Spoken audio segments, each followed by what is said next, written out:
against humanity and of a common plan or conspiracy to commit those crimes, it is the wish of the Tribunal that I should make a very brief statement on behalf of the Tribunal.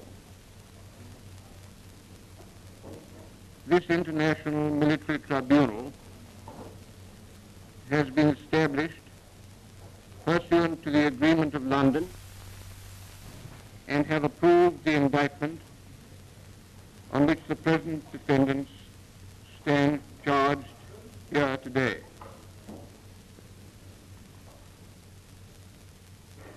On Thursday, the 18th of October, 1945, in Berlin, the indictment was lodged with the Tribunal, and a copy of that indictment in the German language has been furnished to each defendant and has been in his possession for more than 30 days.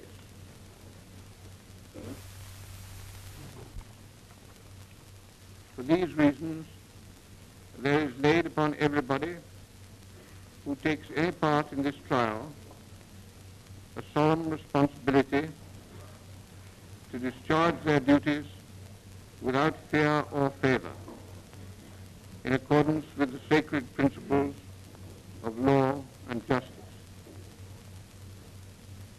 The four signatories, having invoked Rudolf Hess, Joachim von Ribbentrop,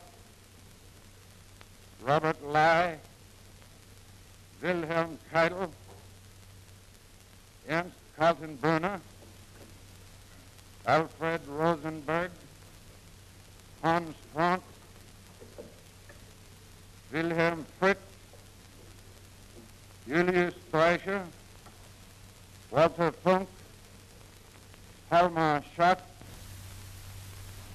The following are named as groups or organizations since dissolved,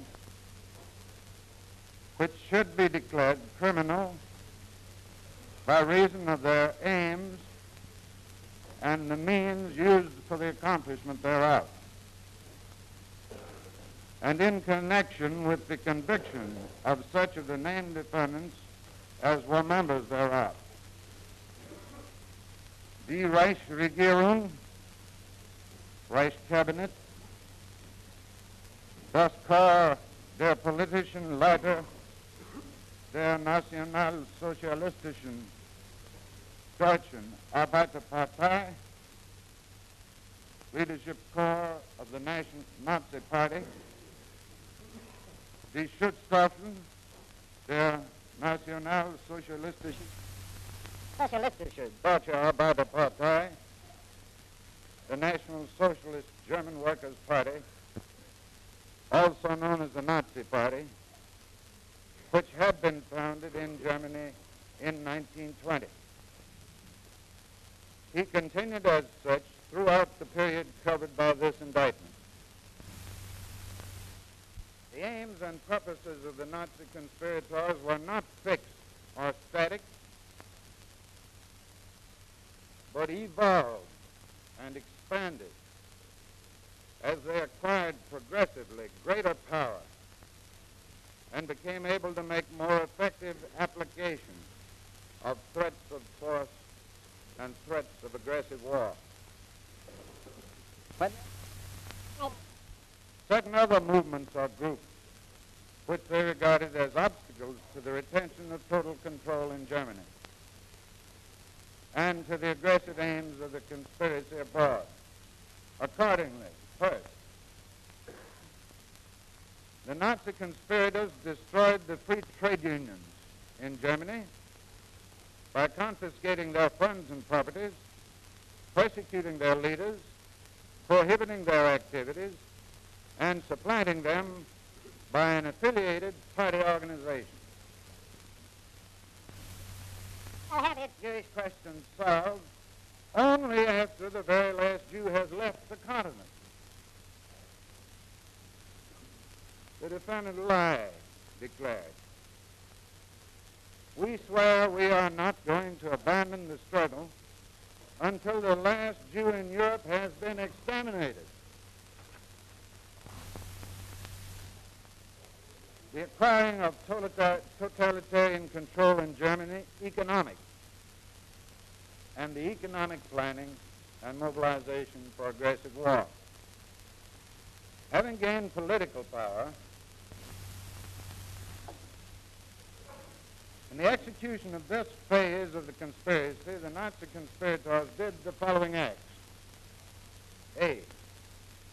They led Germany to enter upon a course of secret rearmament.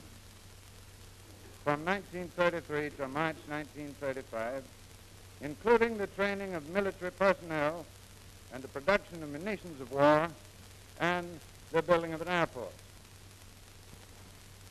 B. On 14 October 1933, they led Germany to leave the International Disarmament Conference and the League of Nations. C. On 10 March 1935, the defendant Goring announced that Germany was building a military air force. On 16 March 1935, the Nazi conspirators promulgated a law for universal military service in which they stated the peacetime strength of the German army would be fixed at 500,000 men. E.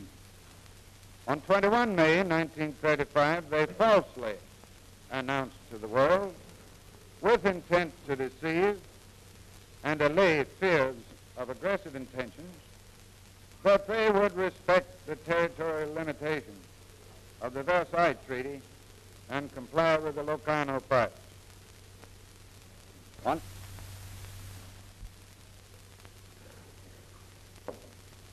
The execution of the plan to invade Czechoslovakia.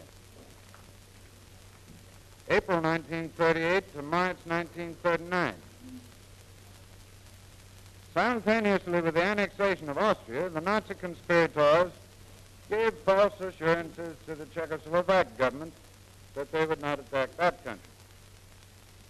But within a month, they met to plan specific ways and means of attacking Czechoslovakia and to revise, in the light of the acquisition of Austria, the previous plans for aggression against Czechoslovakia. On 21 April 1938, the Nazi conspirators met and prepared to launch an attack on Czechoslovakia not later than 1 October 1938.